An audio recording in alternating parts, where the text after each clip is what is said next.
आइए नाज़रीन, अब बात करते हैं सेनेटर हामिद खान साहब से, पाकिस्तान तहरीक इंसाफ के सीनियर लीडर्स। सेनेटर साहब, बहुत शुक्रिया आपने प्रोग्राम में हमें ज्वाइन किया।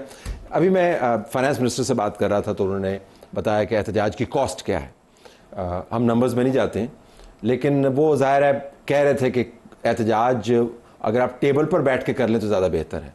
आई am just trying to understand कि अब आइनी तरमीम के हवाले से क्या इम्कान है कि किसी जगह पर कोई टेबल लगे और अपने तमाम नुक्ताए नज़र जो है वहाँ पे रखें और डिबेट करें, या आपके ख्याल में ये नॉन निगोशिएबल, ये टेबल पर तय नहीं होने वाला? देखिए, टेबल पे ही आखिरकार होता है, लेकिन इस किस्म का आईनी तरमीम पैकेज मैंने कहीं नहीं देखा, दुनिया की तारीख में नहीं हुआ कि रात के अंधेरे में लाया जाए और जो लाने वाले हैं उनको ना पता हो क्या है। यानी उस दिन हम तकरीबन सेनेट में कोई 10-11 बजे तक फंसे हुए। भाई, आईनी पैकेज है, ये वो चीज़ें होती हैं जो कि पब्लिक कर दी जाती हैं महीनों पहले।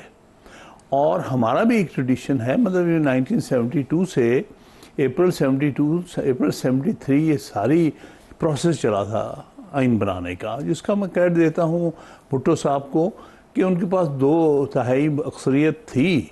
चाहते तो वो भी बुलडोज कर सकते थे, लेकिन उन्होंने नहीं किया। उन्हें हर बड़ी छोटी पार्टी को शामिल किया, अपोजिशन पार्टीज़ को भी शामिल किया। उसमें उस वक्त वली खान मेन अपोजिशन लीडर थे, उसके अलावा मुफ्ती महमूद, हम सबको शामिल करके एक मसवदे पर फाइनली एग्री किया। चलिए, वो तो ओरिजिनल आइन है। इवन 2010 वाला जो 18वीं तरमीम है, वो दूसरा मेन क्रेडिट मैं कहता हूँ, इन बिटवीन वो मार्शल लगते रहे या वो, उसमें भी तकरीबन 6 माह एक 27 रुकनी कमेटी बनाई गई थी, जिसकी सरबराही रज़ा रब्बानी ने की थी।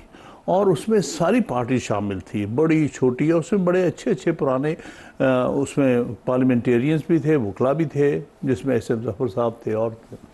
तो उस अल्टीमेटली कंसेंसस हो गया, तो फिर वो तरमीम पास की गई।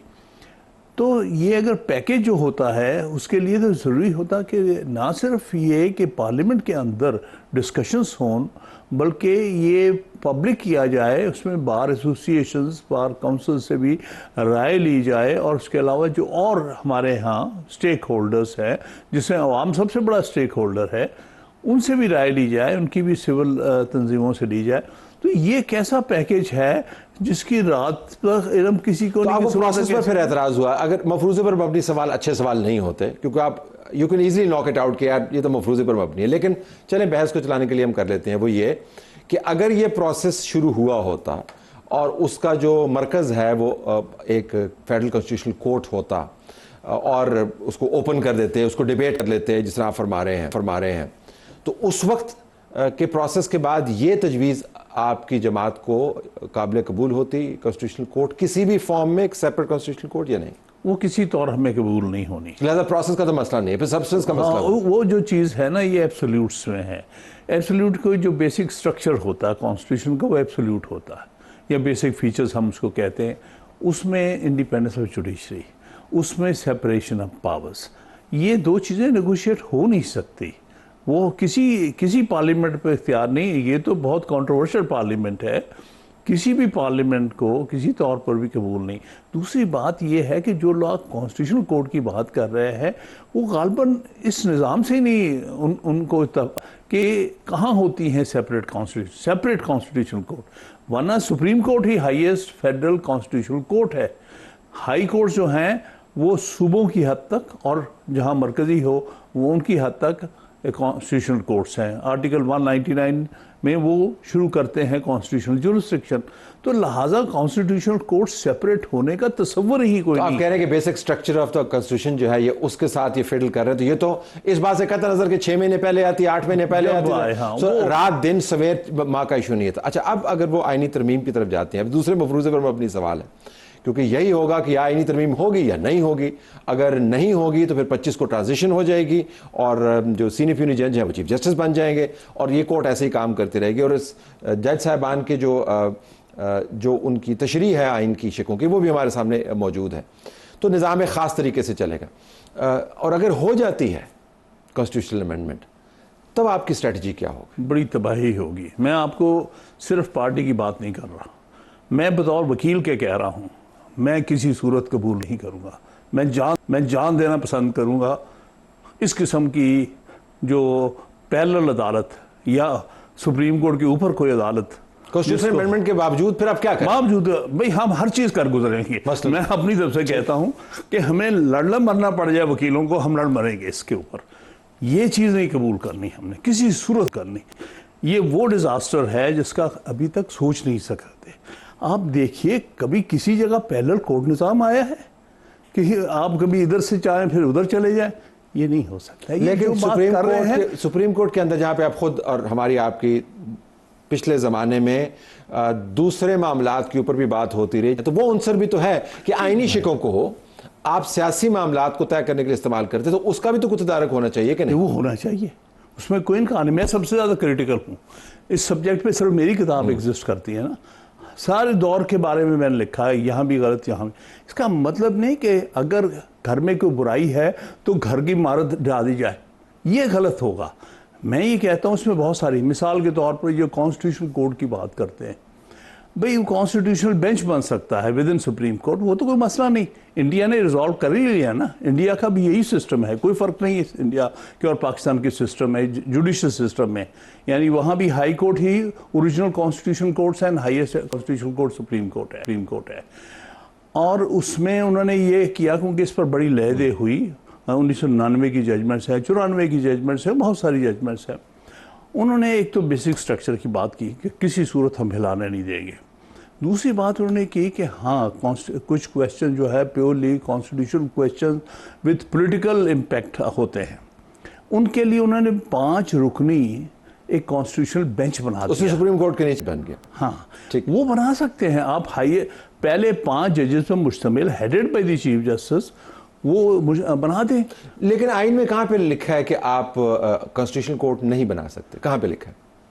वो तो ऑब्वियस है ना, क्योंकि आपके सामने पूरा चैप्टर है जुडिकेचर पर। ठीक, उसमें कहा हुआ हाईएस्ट कोर्ट सुप्रीम कोर्ट होगी, उसमें लिखा हुआ हाई कोर्ट जो है वो ओरिजिनल कॉन्स्टिट्यूशनल जुरिस्डिक्शन एक्सरसाइज करें। इसका मतलब है कि ऑलरेडी एक स्ट्रक्चर आपने कॉन्स्टिट्यूशनल जुरिस्डिक्शन, ये तो नहीं लिखा हुआ कि आप कॉन्स्टिट्यूशनल कोर्ट नहीं बना सकते। नहीं, कॉन्स्टिट्यूशनल कोर्ट ही है ये what are supreme court is not a constitutional court. लेकिन कॉन्स्टिट्यूशन ऑफ पाकिस्तान लेटर में, आप स्पिरिट के बाद लेटर में कहीं पे बाहर तो नहीं करता ना? नहीं, बिल्कुल बाहर करता है कि पार्लियामान ऐसी अमेंडमेंट पास नहीं कर सकती? नहीं कर सकती, बिल्कुल नहीं कर सकती। मैं वो समझूंगा कि बेसिक स्ट्रक्चर फैला रहे हैं, आप कॉन्स्टिट्यूशन को दफन कर रहे हैं, ये तो, उसके बराबर में समझ। तो अच्छा, अगेन मफरूजे को आगे लेके चलते हैं। तो आपने कहा कि हर हाल में रेजिस्टेंस होगी, कुछ भी हम कर गुजरेंगे, जान दे देंगे और हम करने नहीं देंगे। हाँ। लेकिन सपोज करिए हो गया तो फिर वही मसला। तो आप रिवर्ट कैसे करेंगे? 2 साल वकीलों ने जो कुछ जद्दोजहद की थी 2007 से 2009 तक, वो एक दफा फिर रिपीट होगी। लेकिन आपके बार तो डिवाइडेड है। मैं सुप्रीम कोर्ट नहीं, मैं सुप्रीम कोर्ट के बार के प्रेसिडेंट से बात करता हूँ, he doesn't have a problem. मैं अभी सिंध बार में रेजोल्यूशन देख रहा था, दे आर सेइंग कि we are open to the idea. बहुत सारे लोग हैं बार के, उन्होंने सुप्रीम कोर्ट बार ने एक बाकायदा सेमिनार करवाया, आपने भी उसके अंदर? कोई सेमिनार नहीं हुआ था, वो बिल्कुल फ्रॉडुलेंट बात है। ये सुप्रीम कोर्ट बार रिप्रेजेंट ही नहीं करती इस थॉट को। अब देखें ना, अब ये नेक्स्ट लेवल के ऊपर चलेगा। देखिए बात सुनिए, देखिए हम अंदर से जानते हैं कि कौन क्या है, कौन कहाँ उसके साथ मिला हुआ है। ये तो बात हम आ जाएगी। मैं कहता हूँ ये करके देखें, ये अगर कभी खड़े हो जाए वकीलों के सामने, ये इस वक्त अपने सौदे वादे कर रहे हैं क्योंकि लास्ट चीज़ है सदर के लिए कि मैं इससे क्या फ़ायदे उठा सकता हूँ। ये तो दुख की बात है हमारे लिए। अब सोचनाक बात है कि लोग अपने असूलों को छोड़कर मफादात की सियासत करना शुरू कर दे वकीलों के अंदर। उस वक्त भी बात डिवाइडेड थी। आपने क्या आपके ख्याल से ऐसे लोग नहीं थे जो उसका साथ दे रहे थे? इस मुशर्रफ का देने वाले लोग मौजूद थे, लेकिन जब एक चीज़ चलती है तो रुक नहीं सकती। तो इसलिए अगर ये डिज़ास्टर करेंगे, 1-2-3 साल फिर हमारी तारीख के ज़ाया होंगे। ये अगर अभी से अकल कर लें, इसको with in this system reform कर लें, वो हो सकता है।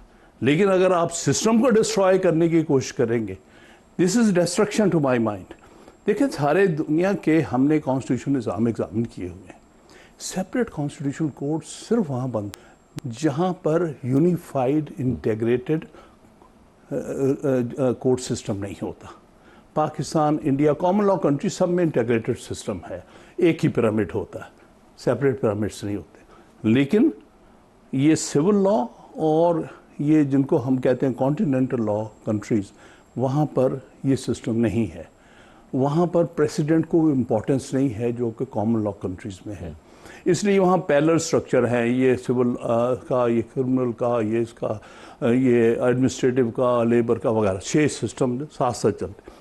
वहाँ पर चूंकि कोई ऐसी कॉन्स्टिट्यूशनल कोर्ट ऐसा सच नहीं होती, तो वहाँ एक बनाई जाती है इलेक्टेड कॉन्स्टिट्यूशन। इस निज़ाम के अंदर गुंजाइश नहीं है, वो और सिस्टम है। बट टुवर्ड्स द एंड अगर मैं आपसे पूछ पाऊँ, नए चीफ जस्टिस 25 तारीख को आ रहे हैं, आने चाहिए ना, आने चाहिए। हुकूमत ने तो कभी नहीं कहा कि नहीं आ रहे, तो आने चाहिए। उसकी वजह क्या, अभी तक क्यों नहीं नोटिफाई क्यों नहीं किया? अब ये आप देखिए ना, अब आपकी ख्वाहिश वहां से नजर आता है ना, मुख्तलिफ यही हुकूमत 3 महीने पहले नोटिफाई कर रही, पिछला चीफ जस्टिस यहाँ 15 दिन पहले नहीं हो अभी तक।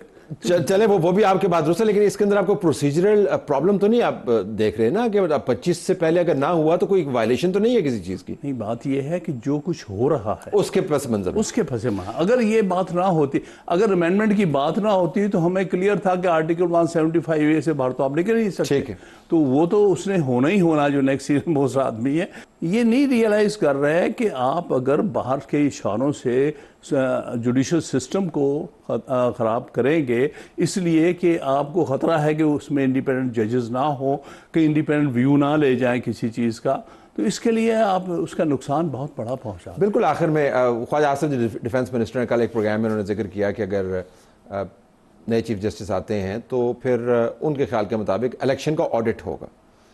यानी मुराद इससे ये है कि ये इलेक्शन 2024, जिसके बारे में तफसीली जजमेंट जज साहबान की उन्होंने लिखा है पेज 61 के ऊपर कि वो इलेक्शन के सेहत से इतफाक़ नहीं करते। आप समझते हैं कि इलेक्शन के नताइज को भी रिव्यू किया जा सकता है नए चीफ जस्टिस के आने के बाद? नहीं, वो एक या आपको पिटिशन इस तरह की लेके जाएंगे आप? इस तरह हमारी पेंडिंग है, ये तकरीबन ये फरवरी की, मैं खुद उसमें काउंसिल हूँ और इमरान खान पिटिशनर है, ये पेंडिंग है सिंस अर्ली मार्च और लेट फरवरी पेंडिंग है। उसमें हमने कहा ऑडिट कराया जाए, ये कुछ है उसमें कम से कम जुडिशियल इंक्वायरी हो। ठीक, एक चीज तो वो पेंडिंग। इनको खौफ किस बात का है? क्यों ये अदलिये के निज़ाम को डिमोलिश करना चाहते हैं?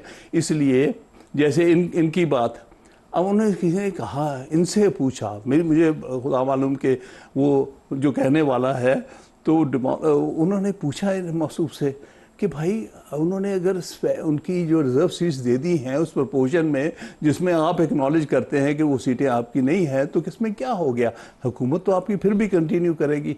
तो इन्होंने कहा नहीं भाई, इसके बाद ये ट्राइब्यूनल्स काम करेंगे और फिर ट्राइब्यूनल्स बहुत सारे केसेस में जो हारे हुए को जिता देंगे, जीते को हरा देंगे अगर ठीक ऑडिट हो गया।